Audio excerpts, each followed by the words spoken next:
ಮಾಜಿ ಮಸಾಲ. ಎಂತ ಅಡಿಗೆಯ ರುಚಿಯಾಗೋ ರಹಸ್ಯವು 20 ರೂಪಾಯಿ ಗ್ಯಾರಂಟಿಯ ಈ ಕ್ಷಣದ ಎಕ್ಸ್ಕ್ಲೂಸಿವ್ ಸುದ್ದಿ. ಅಧಿವೇಶನದಲ್ಲಿ ಇವತ್ತು ಸರ್ಕಾರವನ್ನ ಕಟ್ಟಿ ಹಾಕುವುದಕ್ಕೆ ವಿಪಕ್ಷಗಳ ಬತ್ತಳಿಕೆಯಲ್ಲಿ ಅನೇಕ ಅಸ್ತ್ರಗಳಿದೆ. ಪ್ರಮುಖವಾಗಿ ಸರ್ಕಾರಕ್ಕೆ ಮುಜುಗರ ತರಿಸಬಹುದಾದಂತಹ ಒಂದಷ್ಟು ವಿಚಾರಗಳು ಅಂತ ಅಂದ್ರೆ, ಸಂಪುಟ ವಿಸ್ತರಣೆ ಆದ ಬಳಿಕ ಶಾಸಕರ ಅಸಮಾಧಾನ, ಬಂಡಾಯದ ಬೇಗುದಿ ಇನ್ನೂ ಕೂಡ ಶಮನ ಆಗಿಲ್ಲ ಅಂತ. ಆ ಮೂಲಕ ಸದನಕ್ಕೆ ಆ ಅಸಮಾಧಾನಿತ ಶಾಸಕರು ಗೈರಾಗುವ ಮೂಲಕ ಸರ್ಕಾರವನ್ನ ಮುಜುಗರಕ್ಕೆ ಸಿಲುಕಾಕಿಸುವ ಪ್ರಯತ್ನಗಳಾಗ್ತಾ ಇದೆಯಾ? ಇದೇ ವಿಪಕ್ಷಗಳಿಗೆ ಅತಿ ದೊಡ್ಡ ಅಸ್ತ್ರ ಆಗಿ ಹೋಗುತ್ತಾ ಸದನದಲ್ಲಿ ಅನ್ನೋದು ಪ್ರಶ್ನೆ ಇದೆ. ಹಾಗಾಗಿ ಅಸಮಾಧಾನಿತ ಶಾಸಕರು ಸದನಕ್ಕೇನಾದ್ರೂ ಗೈರಾಗಿದ್ರೆ ಕೊಡುವಂತ ಸಂದೇಶ ಏನು, ಮುಂದಿನ ನಡೆ ಏನು? ಮುಖ್ಯಮಂತ್ರಿ ಡಿ.ಕೆ. ಶಿವಕುಮಾರ್ ಅವರಿಗೆ ಇದು ನುಂಗಲಾರದ ಅತಿ ದೊಡ್ಡ ತುಪ್ಪ ಆಗಿ ಹೋಯ್ತಾ ಪಕ್ಷದಲ್ಲಿ ಅನ್ನೋದು ಪ್ರಶ್ನೆ ಇದೆ. ಆ ಕುರಿತ ಎಕ್ಸ್ಕ್ಲೂಸಿವ್ ಮಾಹಿತಿಯನ್ನು ನಿಮ್ಮ ಮುಂದೆ ಇಡ್ತಾ ಇದ್ದೀವಿ.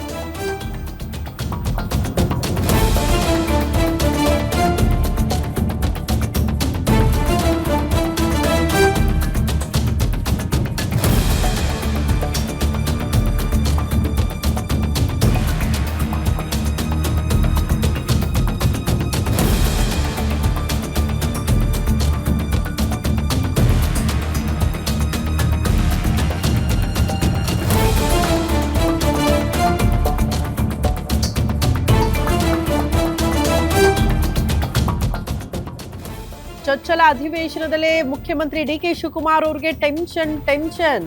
ಸಂಪುಟ ವಿಸ್ತರಣೆ ಬಳಿಕ ಪಕ್ಷದಲ್ಲಿ ಅಸಮಾಧಾನದ ಹೊಗೆ, ಬಂಡಾಯದ ಬೇಗುದಿ. ಬೇಸರಗೊಂಡು ಅಧಿವೇಶನದಿಂದಲೇ ದೂರ ಉಳಿದು ಬಿಟ್ರ ಶಾಸಕರು. ಯಾವ್ಯಾವ ಶಾಸಕರು ಸದನಕ್ಕೆ ಗೈರಾಗಬಹುದು? ಆ ಶಾಸಕರ ಮುಂದಿನ ದಾರಿ ಏನು? ಹಿರಿಯ ಶಾಸಕರ ನಡೆಯೇ ವಿಪಕ್ಷಗಳಿಗೆ ಅತಿ ದೊಡ್ಡ ಅಸ್ತ್ರ ಆಗಿ ಹೋಗುತ್ತಾ? ಸಿದ್ದು ಮುನಿಸು ಕಾವೇರಿಯಲ್ಲಿದ್ರೂ ಕೂಡ ಕಲಾಪಕ್ಕೆ ಬರಲಿಲ್ಲ ಯಾಕೆ ಸಿದ್ದರಾಮಯ್ಯನವರು? ಸಿಎಂಗೆ ತಲೆಬಿಸಿ ತರತ ಶಾಸಕರು ಮತ್ತು ಸಿದ್ದರಾಮಯ್ಯನವರ ಈ ನಡೆ. ಗ್ಯಾರಂಟಿ ನ್ಯೂಸ್ ನಲ್ಲಿ ಎಕ್ಸ್ಕ್ಲೂಸಿವ್ ಸ್ಟೋರಿಯನ್ನ ನಿಮ್ಮ ಮುಂದೆ ಇಡ್ತಾ ಇದ್ದೀವಿ. ಕಾಂಗ್ರೆಸ್ ಪಕ್ಷದಲ್ಲಿ ಏನಾಗ್ತಾ ಇದೆ ಅನ್ನೋದರ ಪ್ರಶ್ನೆ. ಹಿರಿಯ ಶಾಸಕರ ಅಸಮಾಧಾನ, ಮಾಜಿ ಮುಖ್ಯಮಂತ್ರಿ ಕೂಡ ಮೌನ. ಸಚಿವ ಸ್ಥಾನ ಸಿಗದೆ ಹೋಗಿರೋದಕ್ಕೆ ಸಿಟ್ಟಾಗ್ಬಿಟ್ಟಿದ್ದಾರೆ ಅನೇಕ ಶಾಸಕರು. ಕಲಾಪಕ್ಕೆ ಗೈರಾಗಿ ಅಸಮಾಧಾನ ಹೊರಹಾಕ್ತಿದ್ದಾರ ಶಾಸಕರು. ಸಿದ್ದರಾಮಯ್ಯನವರು ಹಂಗೆ, ಅವರ ಬೆಂಬಲಿಸುವಂತ ಶಾಸಕರು ಹಂಗೆ. ಕೃಷ್ಣಪ್ಪ, ಪ್ರಿಯಾಕೃಷ್ಣ, ಮಹದೇವಪ್ಪ, ಪಿರಿಯಾಪಟ್ಟಣ ವೆಂಕಟೇಶ್ ಕೂಡ ಮೊದಲ ದಿನ ಚಕ್ಕರ ಹಾಕಿದ್ದಾರೆ, ಸದನಕ್ಕೆ ಬರಬೇಕಾಗಿತ್ತು. ಇತ್ತ ಮೌನಕ್ಕೆ ಜಾರು ಬಿಟ್ಟಿದ್ದಾರೆ ಮಾಜಿ ಮುಖ್ಯಮಂತ್ರಿ ಸಿದ್ದರಾಮಯ್ಯನವರು. ಕೊಡ್ತಾ ಇರುವ ಸಂದೇಶ ಏನು? ಸದನಕ್ಕೆ ಗೈರಾಗಿ ಹೈಕಮಾಂಡ್ಗೆ ಸಂದೇಶವನ್ನ ರವಾನೆ ಮಾಡಿಬಿಟ್ರ ಮಾಜಿ ಮುಖ್ಯಮಂತ್ರಿ ಸಿದ್ದರಾಮಯ್ಯ. ತಾನು ಹೇಳಿದವರಿಗೆ ಸಚಿವ ಸ್ಥಾನ ಕೊಟ್ಟಿಲ್ಲ ಅಂತ ಸಿಟ್ಟಾಗಿದ್ದಾರೆ ಸಿದ್ದರಾಮಯ್ಯನವರು. ಕಲಾಪಕ್ಕೆ ಬರದೆ ನಿನ್ನೆ ಇಡೀ ದಿನ ಕಾವೇರಿಯಲ್ಲೇ ಸಿದ್ದರಾಮಯ್ಯನವರು ಕಾಲ ಕಳೆದಿದ್ದಾರೆ. ಕೋಲಾರ ಮತ್ತು ಚಿಕ್ಕಬಳ್ಳಾಪುರದ ಕೈ ಶಾಸಕರಿಂದ ಅಸಮಾಧಾನ ವ್ಯಕ್ತವಾಗ್ತಾ ಇದೆ.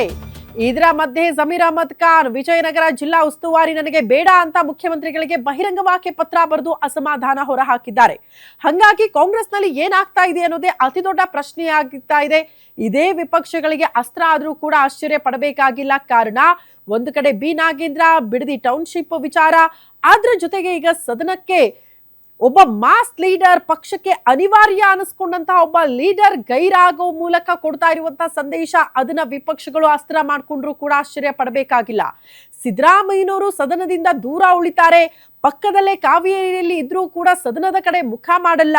ರಾಜಭವನದಲ್ಲಿ ನೂತನ ಸಚಿವರ ಪ್ರಮಾಣ ವಚನ ಸ್ವೀಕಾರ ಸಮಾರಂಭಕ್ಕೆ ಗೈರಾಗ್ತಾರೆ ಅಂದ್ರೆ ಅದರ ಅರ್ಥ ಏನು? ಪಕ್ಷಕ್ಕೂ ಡ್ಯಾಮೇಜ್, ಅದು ವಿಪಕ್ಷಗಳಿಗೂ ಅಸ್ತ್ರ. ಹಾಗಾಗಿ ಏನಾಗಬಹುದು ಅನ್ನುವಂಥ ಪ್ರಶ್ನೆ ಇದೆ.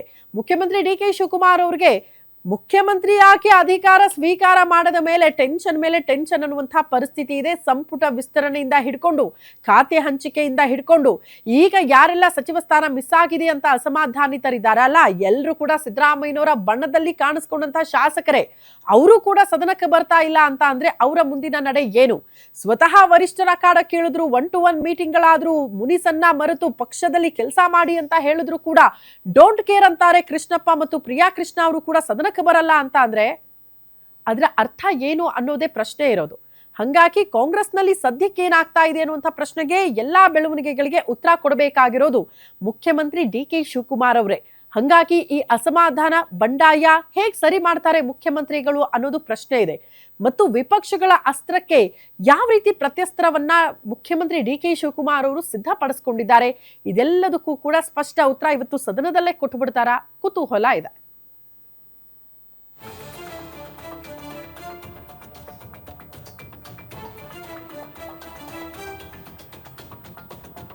ಈ ಬಗ್ಗೆ ಮತ್ತಷ್ಟು ಡೀಟೇಲ್ಸ್ ಅನ್ನು ಕೊಡ್ತಾ ಹೋಗ್ತಾರೆ political bureau head Maruti Pavagada ನೇರ ಸಂಪರ್ಕದಲ್ಲಿ ಜಾಯಿನ್ ಆಗ್ತಿದ್ದಾರೆ. ಮಾರುತಿ, ಡಿ.ಕೆ. ಶಿವಕುಮಾರ್ ಅವರು ಅಧಿಕಾರ ಸ್ವೀಕಾರ ಮಾಡಿದಿಂದ ಕೂಡ ಟೆನ್ಷನ್ ಮೇಲೆ ಟೆನ್ಷನ್ ಅನ್ನೋ ರೀತಿಯಲ್ಲಿ ಹೋಗಿದೆ. ಅವರು ಟ್ರಬಲ್ ಶೂಟರ್ ಹೌದು, ಬಟ್ ಈಗ ಟ್ರಬಲ್ಗಳು ಎದುರಾಗ್ತಾ ಇರೋದಕ್ಕೂ ಅದಕ್ಕೆ ಸಮಯ ವ್ಯರ್ಥ ಮಾಡುವಷ್ಟು ಸಮಯ ಮುಖ್ಯಮಂತ್ರಿಗಳ ಬಳಿ ಇಲ್ಲ. ಸಂಪುಟ ವಿಸ್ತರಣೆ ಸರ್ಕಸ್ ಆಯ್ತು, ಖಾತೆ ಹಂಚಿಕೆ ಸರ್ಕಸ್ ಆಯ್ತು, ಈಗ ಸದನಕ್ಕೆ ಅಸಮಾಧಾನಿತರು ಬರ್ತಾ ಇಲ್ಲ, ಪ್ರಮುಖವಾಗಿ ಸಿದ್ದರಾಮಯ್ಯನವರು ಬರ್ತಾ ಇಲ್ಲ, ಗೈರಾಗ್ತಿದ್ದಾರೆ ಅಂದ್ರೆ ಕೊಡ್ತಾ ಇರುವ ಸಂದೇಶ ಏನು ಅಂತ ಆಬ್ವಿಯಸ್ಲಿ ವಿಪಕ್ಷಗಳು ಅಸ್ತ್ರ ಮಾಡ್ಕೊಳ್ಳೋದ್ರಲ್ಲಿ ಡೌಟ್ ಇಲ್ಲ. ಏನ್ ಬೆಳವಣಿಗೆ ನಿರೀಕ್ಷೆ ಮಾಡಬಹುದು ಇವತ್ತು ಸದನದಲ್ಲಿ ಅಂತ?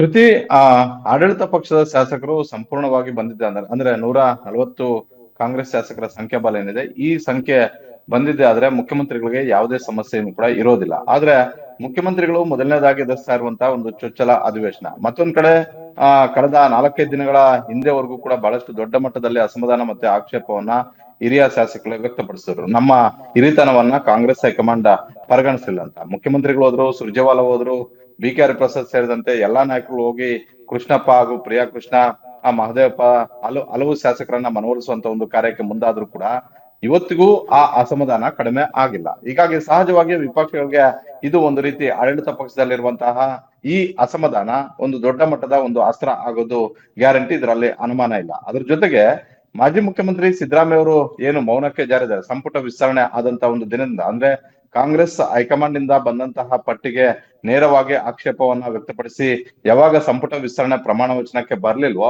ಆ ಕ್ಷಣದಿಂದ ಈ ಕ್ಷಣದವರೆಗೂ ಕೂಡ ಸಿದ್ದರಾಮಯ್ಯ ಅವರು ಮೌನಕ್ಕೆ ಜಾರಿದ್ದಾರೆ. ಇಲಾಖೆಯ ಹಂಚಿಕೆ ವಿಚಾರದಲ್ಲೂ ಕೂಡ ಮೌನಕ್ಕೆ ಜಾರಿದ್ರು. ನಾನು ಹೇಳಿದವರಿಗೆ ಅವಕಾಶಗಳು ಕೊಡ್ಲಿಲ್ಲ ಅನ್ನುವಂತ ಒಂದು ಆಕ್ಷೇಪವನ್ನ ಅವತ್ತಿಂದ ಇವತ್ತಿನವರೆಗೂ ಕೂಡ ವ್ಯಕ್ತಪಡಿಸಲು ಬಂದರೆ, ಜೊತೆಗೆ ಕಾಂಗ್ರೆಸ್ ಹೈಕಮಾಂಡ್ಗೆ ಒಂದು ಸಂದೇಶವನ್ನ ರವಾನೆ ಮಾಡಿದ್ರು. ನಾನು ಹೇಳ್ದಂತೆ 2-3 ಅವಕಾಶಗಳು ಮಾಡ್ಕೊಡದೇ ಇದ್ರೆ ನಾನು ಸದನಕ್ಕೂ ಕೂಡ ಗೈರು ಆಗ್ತೀನಿ ಅನ್ನುವಂಥದ್ದನ್ನ ಸಂದೇಶವನ್ನ ರವಾನೆ ಮಾಡಿದ್ರು.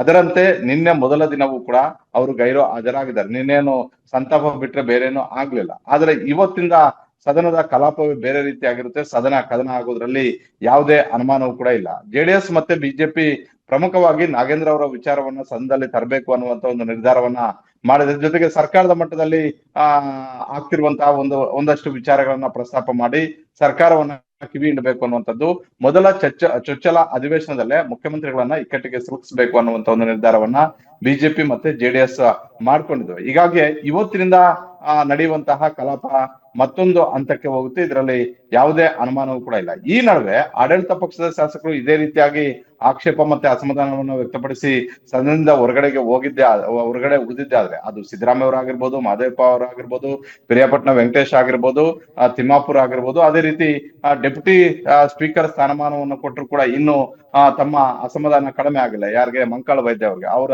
ಹೆಸರು ಪಟ್ಟಿಯಲ್ಲಿತ್ತು. ಕೊನೆ ಕ್ಷಣದಲ್ಲಿ ಅವರ ಹೆಸರನ್ನ ಕೈಬಿಟ್ಟು ಶಾಮನೂರು ಮಲ್ಲಿಕಾರ್ಜುನ ಅವರ ಹೆಸರನ್ನ ತಂದ್ರು. ಹೀಗಾಗಿ ಈ ವಿಚಾರಕ್ಕೆ ಬಹಳಷ್ಟು ದೊಡ್ಡ ಮಟ್ಟದ ಒಂದು ಅಸಮಾಧಾನವನ್ನು ವ್ಯಕ್ತಪಡಿಸ್ತಾರೆ. ನಿನ್ನೆ ಇಡೀ ಸದನಕ್ಕೆ ಬಂದ್ರು ಕೂಡ ವಿಧಾನಸಭೆಯ ಲಾಂಜ್ ಅಲ್ಲಿ ಇದ್ರೆ ಬಿಟ್ರೆ ವಿಧಾನಸಭೆ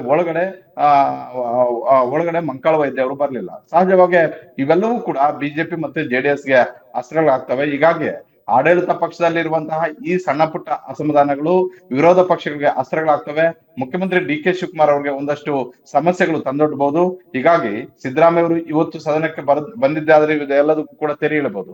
ಒಂದು ವೇಳೆ ಸಿದ್ದರಾಮಯ್ಯ ಅವರು ಇವತ್ತು ಕೂಡ ಸದನದ ಗೈರು ಹಾಜರಾಗಿ ಅಂತರವನ್ನ ಕಾಯ್ದುಕೊಂಡಿದ್ದೆ ಆದ್ರೆ ವಿಪಕ್ಷಗಳು ಬೇರೆ ಆರೋಪಗಳನ್ನ ಬದಿಗೊತ್ತಿ ಇದನ್ನೇ ಆಡಳಿತ ಪಕ್ಷದಲ್ಲಿರುವಂತಹ ಶಾಸಕರುಗಳ ಅಸಮಾಧಾನವನ್ನೇ ಪ್ರಮುಖ ಅಸ್ತ್ರವನ್ನಾಗಿ ಮಾಡ್ಕೊಳ್ತವೆ. ಶ್ರುತಿ. ಓಕೆ ಮಾರುತಿ, ಧನ್ಯವಾದಗಳು ತಮ್ಮೆಲ್ಲ ಮಾಹಿತಿಗೆ.